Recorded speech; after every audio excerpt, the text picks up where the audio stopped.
one of the things that I've been doing recently on my Instagram is cut testing another sample of Spyderco 15V. The model that I used is the Spyderco Shaman. I'm generally not a fan of the Spyderco Shaman. If I were to have the Shaman, I would really look for more grippy scales. I'm generally not a fan of the overall feel. However, I bought the steel for testing, and I was doing direct comparison with the River's Edge 10V Pair 3 that recently dropped. Anyone that's been on my Instagram, all these results I've posted. Generally, I like Instagram better because I can put my results out there faster than doing dedicated videos. Whenever I do dedicated videos, I definitely want to have more data points. However, Instagram is, I look at it as a daily diary, and I like posting my results on there. Now, I'm a freehand sharpener. I've tried running micro bevels in the past for more scientific based testing to at least put more weight behind my results, and I found very little enjoyment doing it that way. So all these test results are me putting my own edges on my knives and me testing my own edges against, well, me testing against myself to see what the results actually are. Now, some people believe cut test results are the end all, they're the gospel, and I tend to disagree. I don't think that there's one test that will test everything. I think you have to run multiple different tests, and I like to run my tests slightly differently than everybody else because, well, I like being different. I like trying out different things. Only recently I started posting my results on Instagram, but I've always tested my knives different ways. And this 15V, I started implementing different things, different strategies to see different outcomes. Now, when we look at knife steel testing, you always start out with a fresh edge and then you go to a point where you determine when it's dull. I use an index card method. A lot of people use paper. I just like being different. I like testing the whole edge versus taping off like 1 inch or 1.5 inch section. To me, I'd rather adjust the cutting media to the overall size of the cutting edge and base my results off of that. Think of it like weight classes. I don't think it's fair that a 150-pound featherweight fights a 300-pound guy. I just feel like there's weight classes, and I like classifying under my sandpaper. Now, I have it listed down on a notepad where the cutting edge lengths actually stop off because there's 1 inch, 1.5 inch, and 2 inch, and I'm only using 100 grit sandpaper rolls that I get from Red Label Abrasive, and I usually buy them in sort of bulk, like 3 or 5 rolls at a time. Anyway, back to the testing results. Now, the factory edge on my 15V Shaman, I got 375 cuts. Okay? 375 cuts is a phenomenal number for any steel. Magna cut after multiple edges on that Bradford Guardian, I got 360, 365. So, factory edge is going to give you Bradford Guardian level edge retention. Now, the first edge that I put on my 15V Shaman was with the 1K Superfied or Super Vitrified Diamond Stone from Big Brown Bear, the guy with the logo on the Shaman. The 15V at a 1K edge, I got 445 cuts, which is about an 18% increase over the factory edge. In comparison to that 10V River's Edge Cutlery Pair 3, the factory edge got 320 on the factory and the 1K edge I got 370. I stopped testing the 10V because I was doing more specific testing with the 15V, and I was getting more likes on my Instagram, and more people are interested in the 15V, and maybe these results will help put out more 15V in production. I have to say, after testing the Manix in 15V and the Shaman, I would have to say that the Manix performed better. Not to say that this sample did bad, but the Manix seemed to be just a slightly little better on all the numbers that I got basically across the board. After that 445 cut test, I decided I want to be implementing more of a cutting lifetime number into my testing. So what I decided was I had 4 micron stroppy stuff, strop compound. I decided what I wanted to do in possible future testing is actually see how much more I can move the edge with stropping back after it reaches that dull point. Excuse me. I was looking to use butcher paper on a clipboard, which I have behind you. I find a lot of videos, there's a lot of distraction where people are fidgeting with knives. I'm trying something different. Steady background. Now, what I wanted to do was have something where I could actually strop back the edge and see what the overall cutting lifetime would be, given a specific set of parameters about stropping, the compound used, etc., etc.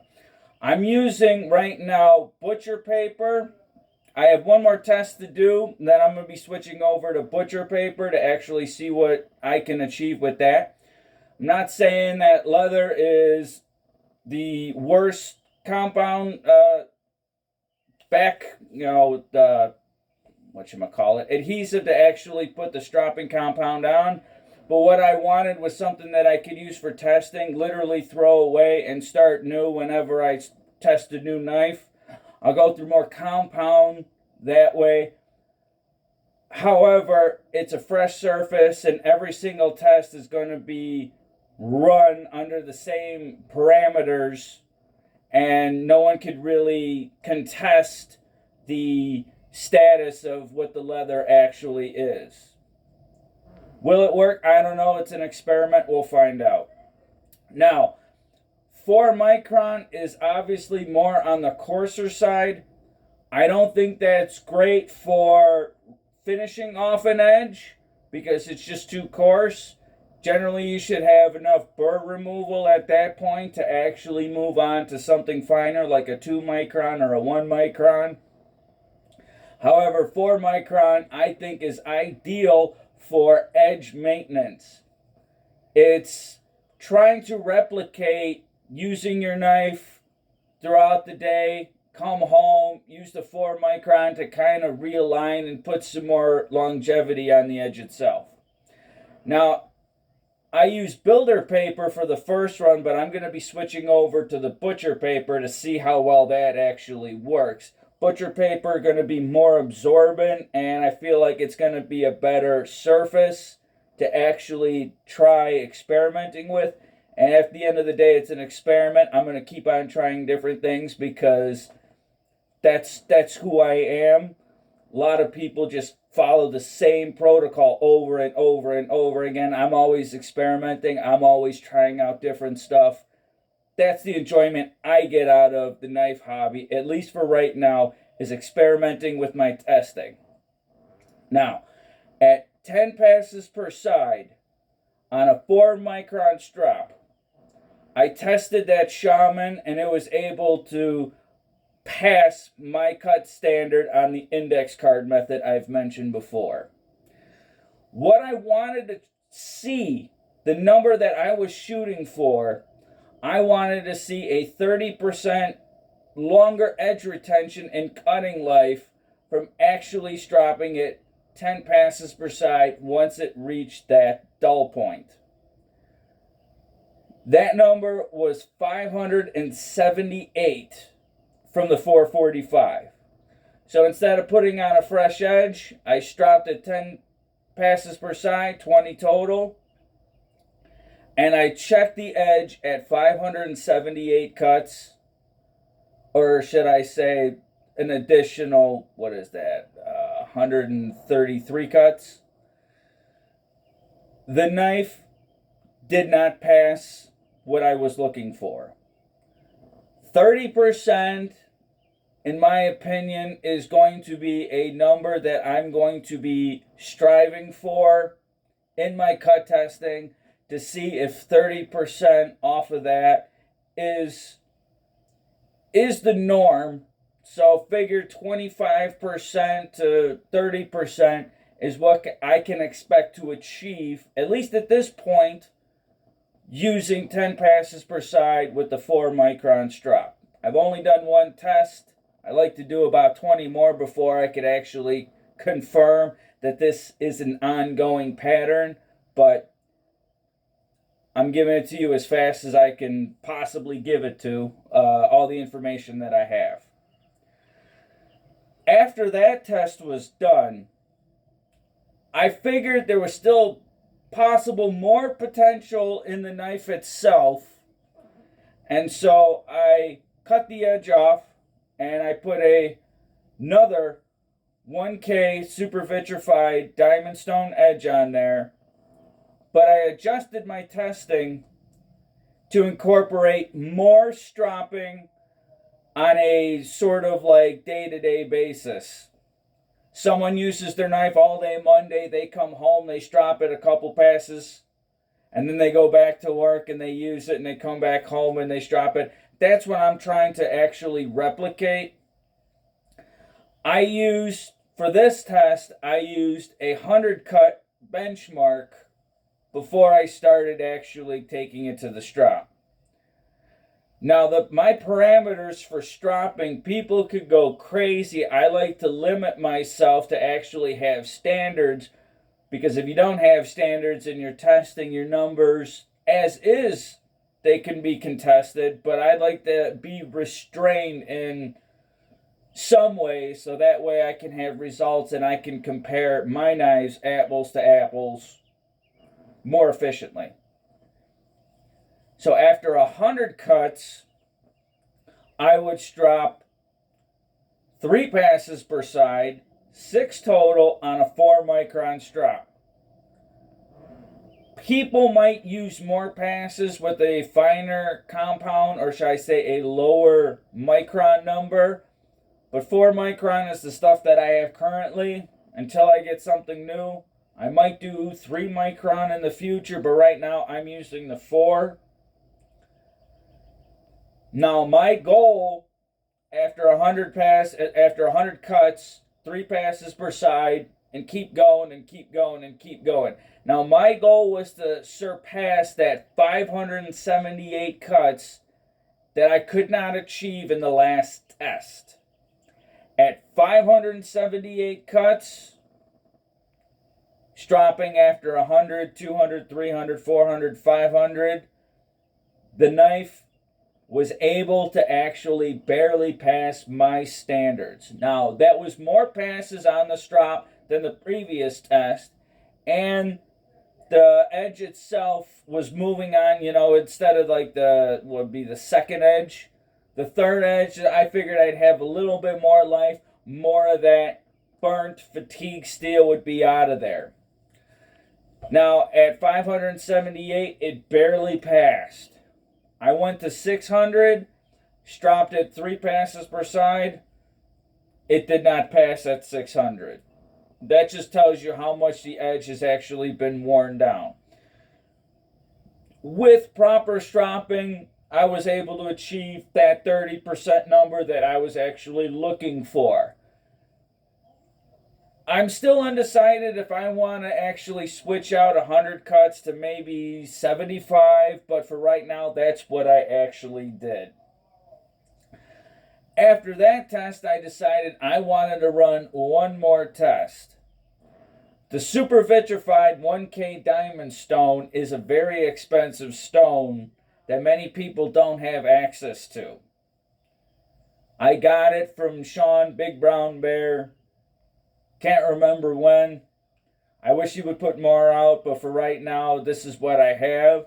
And what I decided to do was put down a 325 grit DMT stone edge on there and actually try to compare that edge to see how close I could get to that 600 number using a very coarse, toothy. The DMT edges are going to be very aggressive as opposed to the 1K, which is actually going to be more refined. I like using the 1K edge because I feel like it's a good compromise between people that like ultra coarse and people that like finer grit, finer polishing on their knives themselves. Now, I will have to say this 15V on the Shaman versus the Manix, they seem to dull slightly differently in use. Now, I can blame the steel, but I'm thinking it might be part of my cutting technique. I'm not taking anything away from the steel itself. It did phenomenal, but it dulled differently than my Manix. So I'm looking at what can I hold myself accountable for, and I'll have to say that maybe it's the steel, maybe it's my cutting technique. But even the numbers that I got are still very, very, very high. Put it in perspective, I believe I got 55 cuts on H1 and a 600 cutting lifetime on one edge. Even 445 is still 9 times what you get off of H1. Anyways, with the 325 grit, I was able to get up to 485 cuts. And at 485 cuts, when I went to test the edge, 4 out of 5 times it didn't make the mark, but that 1 time out of 5 it did. And I did that 3 times and the same thing happened. So I did 5 more cuts, and then I tested it at 490, and 490 is the result that I got. So 490, there was a percent increase using the coated diamond stone at a coarse grit versus the 1K Supervit. Now the 1K Supervit, there still might have been some fatigue steel at the edge. However, I was hoping more towards hitting past 500, but 490 is still phenomenal. In future testing, I definitely want to start incorporating more overall cutting lifetime on the edge itself. I feel like that's going to be a better indicator of how well the knife will actually perform. Generally, the first couple of edges on any new knife, I like to burn through really quickly. I think the factory edge is a great opportunity to really test edge stability because that's when the apex is its most vulnerable. However, you can't judge a steel properly until you put multiple edges on there to get rid of everything. Stropping back an edge to me is a right that I have to earn. This is just my opinion. After using it multiple edges and putting a lot of use on the knife, and by that point, I've actually identified my own cutting patterns, and I'll experiment with different stones. Something like an M390, I realized that diamond is the only way that I've enjoyed that steel itself. Something like BD1N, another one that I recognize that I will need diamonds for. Now, using water stones, I enjoy using everything, but to me, a steel that I can recommend people for the most part is the ability to use any abrasive, and if you could use ceramic water stones, to me, that's the most recommended steel that I could offer people because they could, use any abrasive to actually cut, shape, and they have a variety of edge finishes that they could actually put on their knife to match their cutting or match the media that they actually need to cut. 15V, you definitely need diamonds for, so it makes it a niche kind of item. I don't know what other testing I can do for 15V to actually put this out. I've looked and I really haven't, other than Pete's rope cut test that he put out, there really isn't too much information publicly about what this 15V is actually achieving. I found good edge stability when I actually used my Manix in real life. I've had no chipping issues, nothing at all really. I'm more of a volume user than a hard user personally, but at least with this testing, people can actually see how much mileage is actually on the knife itself. Like I said, I'm testing my edges to see what my edges perform for me. My M398, I was able to get more cutting numbers, but when I applied it to real world usage, it didn't have the edge stability that this 15V actually had. So in the cut testing, the M398 Mule outcut it, but when it comes to real world use, let's just say the Mule might have gotten me to Thursday, where the 15V might have gotten me through Saturday in the course of a week, based on all the parameters of what the edge, the heat treat is actually putting forward that I can't see on a cut test. I have other cut tests planned that I just have been putting on the back burner. Definitely want to get more into the impact testing, but lately I've been just working on 15V, and it takes a while to actually get up to 400 or 500 cuts itself, and constantly testing it to see where my numbers actually are. Having 2 data points on 15V, I don't think there's anything wrong with that. However, I have to say that if you are in the market and you find something for a fair price, I would definitely lean more towards the Manix. I'm biased because I like the Manix better, and it also did better in my testing. The River's Edge 10V Para 3, I've only tested the factory edge and the 1K edge. I got 320 on the 10V Para 3, and I got 370 on the first edge. Those were my results. Figured I do a quick commentary. Hopefully it's quick. I have to listen back, and hopefully this is not boring.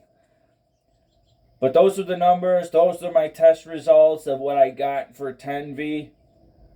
I still have to say that instead of paying the inflated secondary prices, I still say that K390 is still your best bet if you can't find it at drop. K390, with all the different models, the different sizes, it's a phenomenal steal for a phenomenal value. Still the best value, I think, in the Spyderco lineup itself. But anybody else that has 15V, I think you got a phenomenal deal as long as you use diamond stones and you know what you're looking for, and you could appreciate the heat treat that actually went into it. 15V is performing in ways that I didn't think it really could in real world use, but I haven't been able to put a quantifiable number to it.